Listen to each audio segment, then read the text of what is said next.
There are people who, without explanation, have suddenly combusted and turned into ash. Let's talk about that.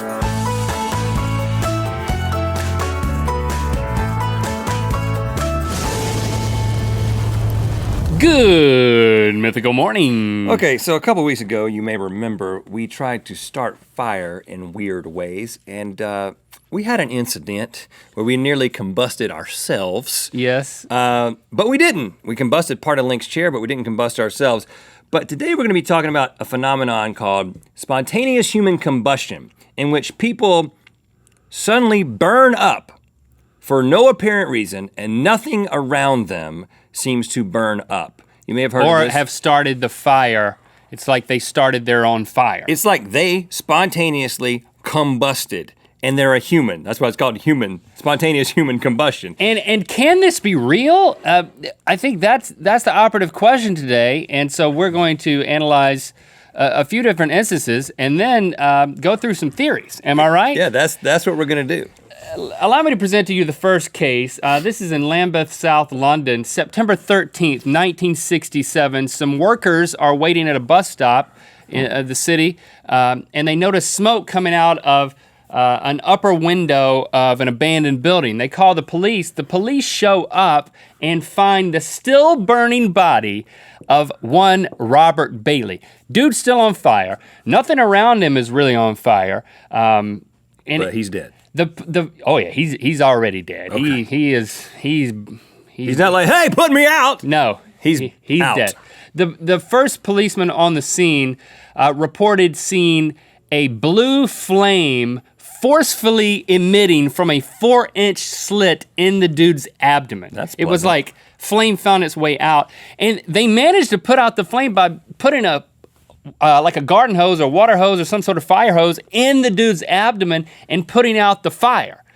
It's a heck of a feeding tube. Now, a couple things noticed. The dude was a non-smoker. Okay. And there was nothing around him that would have made him catch on fire in this abandoned building. But he was a non-alcoholic, and he was known to drink denatured alcohol, which is basically like camping fuel. It's not the type of stuff that you ever want to drink. It is highly flammable. Highly flammable. But here's the most important thing. His teeth were clamped down on the staircase post, which is really fishy, right? He's a termite. No, well, that's an explanation. It's like, why would you do that? I mean, typically, if you're gonna like amputate somebody in the Civil War, you get them to bite down on some wood first. Right, yeah. Amputate an arm or something. So self-inflicted, is that what you're saying? That could be it. Or he started burning up and he was like, I gotta bite some wood. I gotta bite onto something to try to endure this pain, not knowing that he was burning from the inside out. Okay, it is mysterious. I've got another mysterious case, the case of John Irving Bentley. He's a doctor from Coudersport, Pennsylvania, and this is 1966. There's a meter reader, a guy who's gonna read his electric meter, his gas meter or something. Okay. This guy's name's Don Gosnell, the meter reader. He lets himself into Dr. Bentley's house, and he immediately, as he comes in there, because he's got to make his way down to the basement, he smells something. He said, I smelled something somewhat sweet, like starting up a new oil-burning central heating system. I love the smell of charred human remains in the morning. Ooh. He sees on the ground in the basement, he sees a pile of ash, just a pile of ash just sitting there, and then he looks up and sees a hole in the ceiling above him. He goes upstairs, goes into the bathroom, and that's where he finds Dr. Bentley, or at least that's where he finds Dr. Bentley's right lower leg still slippered. That was it. He was wearing a slipper? Yes. Went out in style. In So, comfort. Went out okay. in comfort. Well, probably not. So probably did not feel good. He spontaneously combusted, and then the fire of his body burned a hole through the floor, with which then he fell And through. then his ashes fell through into the basement. Leaving his unburned foot and slipper? Unburned foot and slipper, and nothing else was burned in the bathroom. Is he a smoker? He is a pipe smoker, but the pipe was in a different room, unlit. He had a walker that had the little rubber feet on the bottom of it that was next to him, like he had been using the walker in the bathroom, and it was unsinged, and the rubber was unmelted. So he burned. And but the meter reader, Don Gosnell, went back to his place of work, and he's reported as coming in saying, Dr. Bentley's burned up! Dr. Bentley's burned up! And what was there an official pronouncement? The coroner did have an opinion on this. The coroner was at a loss, apparently, because he said he ruled it as death by asphyxiation and 90% burning of the body. He must have choked. He must have choked. He must have choked on the smoke from his own body. He choked, man. Don't look at me. I don't know. I'm just a coroner. He choked and then he burned. It's called the old choke and burn. Don't look at me to tell you why someone died. I'm just the coroner. Yeah. Okay. What about a dude who spontaneously combusted and lived to tell about it? Yeah. June 1995, Vermont. Frank Baker was hanging out with his friend Pete, and they were getting ready to go on a fishing trip. And just like all people who are getting ready to go on a fishing trip, they were sitting on a couch. Oh, yeah. And, what I always do. And according to his own story, Frank just burst into flames. And, I mean, you've got an eyewitness here, Pete, who his testimony is, quote, Frank was freaking out and making me freak out. A little bit, you think? I mean, if you Frank, you're freaking me out because you're freaking out. Yeah, stop freaking out, The Frank, 'cause fire's it's a big freaking me deal out. too, but you're freaking out and it's making me freak out. So Pete starts patting him down, and I mean, if I ever spontaneously combust, I'll pat you down. Don't just pat, douse, man. Oh. Douse me. With spit? What do you want me to do? I'll pee on you. With everything. Whatever you need. All things. Yeah. At this point, I don't think I would care. And I'd also want to save my couch. They put the fire out, they go to the doctor. The doctor says, Frank, you've burned from the inside out. Okay. And diagnosed him with partial spontaneous combustion. I mean, So the doctor was in on the diagnosis. Yeah, partial, not complete spontaneous combustion, Okay, I guess, because he didn't die or something. Okay, so these are just 3 of those cases, but there are hundreds of cases out there and lots of times where people are just found burned up. So what is going on? Well, there are some theories that have been put forth, some a little bit scientific, some a little bit not so scientific. So let's talk about that. One is the Wick Theory, and this is someone who doesn't believe in spontaneous human combustion, but tries to explain why you might find just a burn-up body and nothing else burned around it. They're Wiccans? No, they're not Wiccans. Must be witchcraft. It's a Wiccan ceremony that ends bad. Stay away from it. Stay away from it, kids. No, you mean it's wick actually, like a candle. The body is like a wick.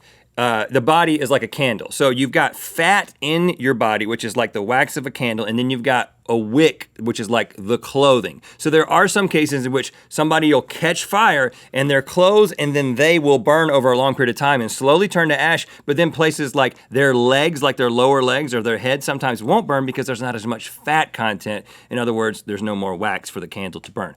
That's a really popular theory. But that's external ignition source. Yes. There's one called the alcohol consumption theory, which basically is what it says, which people consume flammable alcohol, very high alcohol content alcohol, high proof, and then somehow catch fire, which is maybe what happened with the homeless guy. But doctors say that... I think with Frank preparing for his trip, I think he might have been doing a little alcohol. But see, here's drinking. the thing, is that most of the time when alcohol goes into your body, the concentration of alcohol goes down significantly to a place where it would not be flammable, so that's a little shaky.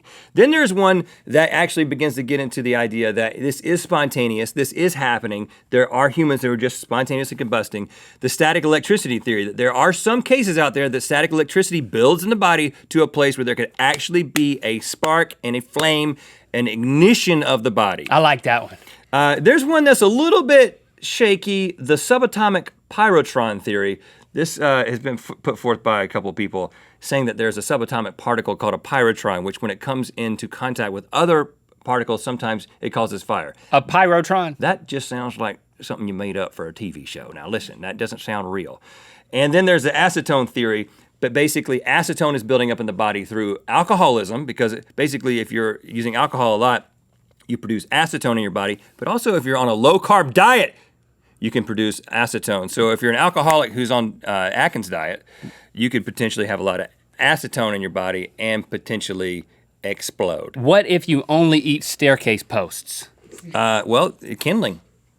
Exactly. That's what it was. It was kindling. He was eating the campfire. Now, here's the thing. I don't think that lighting. any of these theories really hold water, and I'm not trying to make a pun about water and fire at this point. I'm just saying I don't think that any of these are legitimate. And so what I've done, as opposed to trying to tie myself to one of these theories, I have gone through the exercise of developing my own theory of spontaneous human combustion, and I would like to present it to you in the mythical piece right now.